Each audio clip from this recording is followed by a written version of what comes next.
गुज़श्ता साल की बात है। मेरे एक दोस्त सिकंदर ने फ़ोन करके कहा, बिलाल मुझे एक दोस्त के पास जाना है। मुझे वो बाइक पर बिठाकर दोस्त के घर ले गया।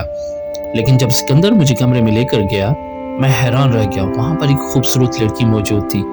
मुझे दोस्त ने बताया कि लड़की को ऐश के लिए लाया हूँ। लड़की का नाम मलाइका था। मेरे दोस्त ने कुछ वक्त गुजारने की पेशकश की, लेकिन मैंने ठुकरा दी। उसकी मासूमियत से लगता था वो कोई तवाइफ नहीं थी, बल्कि घरेलू लड़की है। मैं अपने घर आया और मलाइका के बारे में सोचता रहा। अगले दिन मेरे दोस्त ने कहा, मलाइका तुम्हारे बारे में पूछ रही थी और आपका फ़ोन नंबर दे दिया है। एक हफ्ता गुजरा था, मुझे एक अनजान नंबर से कॉल आई। लड़की ने कहा, आप बिलाल बोल रहे हैं? मोहतरमा आप कौन है? मैं मलाइका हूँ। आपसे सिकंदर के साथ रात को मुलाकात हुई थी। उसने कहा, मेरी तबीयत ख़राब है, मैं अस्पताल चौक पर खड़ी हूँ। मैं उसी वक्त चौक पर पहुँच गया और मलाइका को मोटर बाइक पर बिठाकर डॉक्टर के पास ले गया। मैंने उसे दवाई लेकर दी और उसने कहा, आप बहुत अच्छे इंसान हैं। मेरी तबीयत ख़राब है और आज नाइट के लिए बुक भी हूँ। शाम हो चुकी थी और दवाई के पैसे दे दिए और कहा, आपकी तबीयत ख़राब है, आज आप ना आ जाएं। मैंने कहा, मुझे घरेलू लड़की लगती। उसने कहा, कभी आना, मैं तफसील से बताऊंगी। कुछ दिन बाद मलाइका ने मुझे अपने घर बुलाने की दावत दी। मैं उसके घर पहुंचा तो वहाँ 2 लड़कियाँ और उसकी खाला थी। सलाम करने के बाद उसने मुझे एक कमरे में बिठा दिया। कुछ देर बाद उसने अपनी कहानी शुरू की कि 2 साल पहले मेरी शादी मेरे कज़न अजीम से हुई थी।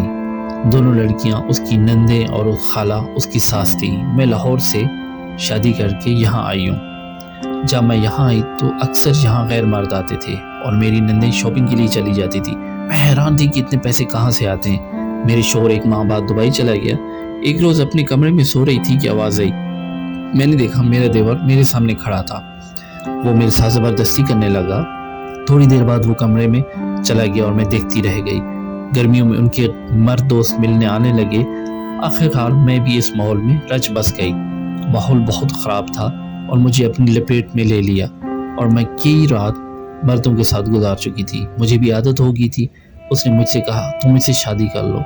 उसकी कहानी सुनकर मैं बहुत परेशान हुआ। फिर अपनी मजबूरी ज़ाहिर कर दी और कहा, मैं तो शादीशुदा हूँ। आखिरकार शाम हो गई और मैं घर वापस आ गया। मुझे नींद नहीं आ रही थी। मैं मुसलसल उसके बारे में सोच रहा था। इसी कश्मकश में दिन गुजरते ही रहे। फिर मुझे एक दोस्त मिला जिसको मैंने मलाइका के बारे में बताया। वो बहुत परेशान हुआ और कहा, मैं अपने किसी दोस्त से बात करता हूँ। वक्त गुजरता गया। अब अक्सर मलाइका से फ़ोन पर बात होती रहती थी। मेरे एक दोस्त फैसलाबाद आ गया और बातों में मलाइका का जिक्र छिड़ गया।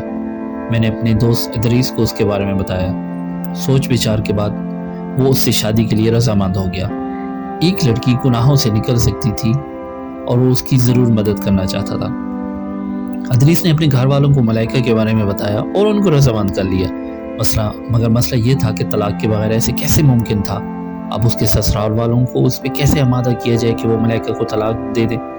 एक दिन मलाइका ने खुद ही खाला को कह दिया, मैंने फैसला कर लिया है, मैं इस घर में नहीं रहूँगी, मैं अपने शौहर से तलाक ले लूँगी। मगर मलाइका के गुमान में भी नहीं था कि खाला किस तरह आके बदल लेगी। उसने कहा, हमने अपनी मर्जी से तुम्हें इस दलदल में नहीं फेंका है, तुम्हारा खुद का इंतखाब था।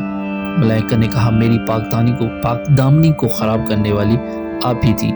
मैंने फ़ैसला कर लिया है, मैं अजीम से तलाक ले लूँगी। इन बातों से कुछ फ़ायदा ना हुआ तो हम दोस्तों ने कुछ करने का प्लान बनाया। सदीक साहब उस इलाके के बाइज़्ज़त और शरीफ इंसान थे। हमने सारा मामला उनको बताया और साथ चल दिए।